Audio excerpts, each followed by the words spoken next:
Hello everyone, welcome to San food labs. Summer వచ్చేసింది కదా, మన బాడీని కూల్గా హెల్దీగా ఉంచడానికి jowar rice also known as జొన్న అన్నంతో మీ ముందుకు వచ్చాను. డీటెయిల్డ్ కొలతలతో ఎవరైనా ఈజీగా చేసుకోవడం ఎలాగో చూపిస్తాను. నేను చెప్పిన కొలతలతోటి అలాగే ఫాలో అయితే చాలా టేస్టీగా వస్తుంది. Let's get started. దీనికోసం ముందుగా నేను 2 కప్స్ పచ్చ జొన్నలు తీసుకుంటున్నాను. ఇవి లేకుంటే మీరు తెల్ల జొన్నలైనా వాడుకోవచ్చు. ఇందులో చాలా డస్ట్ ఉంటుంది, ఎందుకంటే లోకల్ మార్కెట్లో తీసుకొచ్చిన జొన్నలండి. సో వీటిని బాగా శుభ్రం చేసుకోవాలి. ఇలా మొత్తం డస్ట్ అంతా పోయి వైట్ వాటర్ వచ్చేంత వరకు శుభ్రం చేసుకొని, మీ దగ్గర టైం ఉంటే 20 అవర్స్ నానబెట్టుకోండి. మినిమం 12 అవర్స్ నానబెట్టుకొని తీరాలి.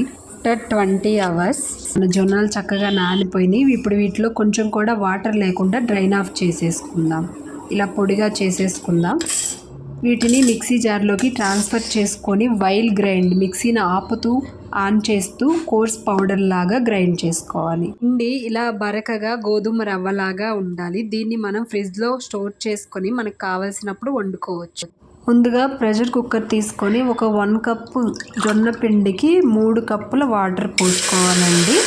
మీరు ఎన్ని కప్పులు అయితే తీసుకుంటారో 3 కప్పుల చొప్పున అన్ని వాటర్ వేసుకోండి.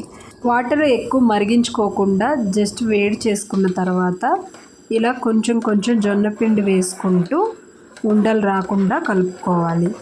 ఇలా మొత్తం కలుపుకుంటూ జొన్న పిండినంతా వాటర్లోకి వేసుకొని మిక్స్ చేసుకుందాం.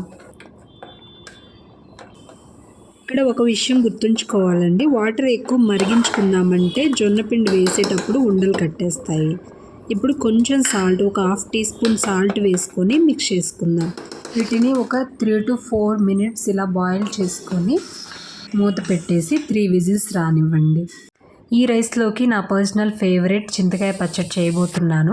వేయించిన వేరుశనగలు ఒక 1/2 కప్, 5-6 పచ్చిమిర్చి తీసుకొని ఇలా వైల్ గ్రైండ్ కోర్స్ పౌడర్ లాగా గ్రైండ్ చేసుకోవాలి. ఇందులో ఒక టేబుల్ స్పూన్ చింతకాయ పచ్చడి మీ దగ్గర లేకపోతే టమాటా పచ్చడి అయినా చేసుకోవచ్చు, బాగుంటుంది. కొంచెం వాటర్ యాడ్ చేసుకొని వైల్ గ్రైండ్ చేసుకుందాం.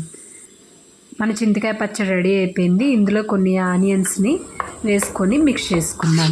చింతకాయ పచ్చడి కాదండి, అన్నంలో మనం ఏమైతే కర్రీస్ చేసుకుంటామో వాటన్నిటిలో ఇది చాలా బాగుంటుంది. 3 విజిల్స్ అయిపోయి ప్రెషర్ రిలీజ్ అయిన తర్వాత ఒకసారి ఓపెన్ చేసుకొని ఇలా మిక్స్ చేసుకుందాం. మన జొన్న అన్నం రెడీ. అంతేనా? అంతే అండి, ఎంత సింపుల్గా ఉంది కదా. రైస్ కన్సిస్టెన్సీ ఇలా ఉండాలి. ఒక 10-15 నిమిషాల తర్వాత ఈ రైస్ టైట్గా అవుతుంది. నా బేబీకి నేను ఇలాగే తినిపిస్తాను. ఇది పిల్లలకి చాలా బలాన్ని ఇస్తుంది, వాళ్ళ బాడీని చక్కగా కూల్గా ఉంచుతుంది, యాంటీ ఆక్సిడెంట్ లాగా పనిచేస్తుంది.